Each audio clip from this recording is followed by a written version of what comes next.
1400 églises de réveil opérant en situation irrégulière sur le territoire camerounais risquent la fermeture. C'est ce qu'annonce le ministre de l'administration territoriale camerounais, Paul Atangandji, le 8 juillet dernier. Six Médias vous dit tout. La période de tolérance est révolue et les autorités procéderont désormais à la fermeture systématique de tous les lieux de culte ne respectant pas la réglementation en vigueur. Cette annonce a été faite à Yaoundé à l'issue d'une rencontre avec les responsables de l'église évangélique Vie et Paix, conduite par l'apôtre Philippe Obaké.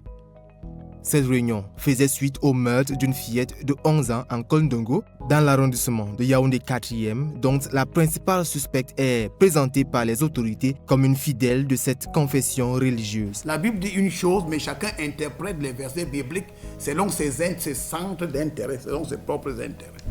Voilà pourquoi Jésus a toujours rappelé aux gens que nous devons être guidés par le bon sens et la conscience. Condamnant fermement ce crime, le ministre a rappelé que le meurtre est interdit par la loi comme par les principes religieux avant de réaffirmer la volonté du gouvernement de renforcer l'encadrement des activités religieuses au Cameroun. Vraiment, vous devez accompagner le gouvernement dans sa politique nationale.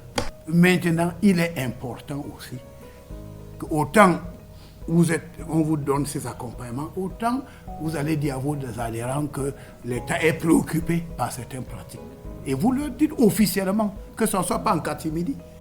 D'après vous, cette décision est-elle une réponse adaptée aux dérives constatées dans certains lieux de culte? Donnez-nous vos avis en commentaire et surtout n'hésitez pas à liker, partager et vous abonner pour plus de contenu sur Six Médias.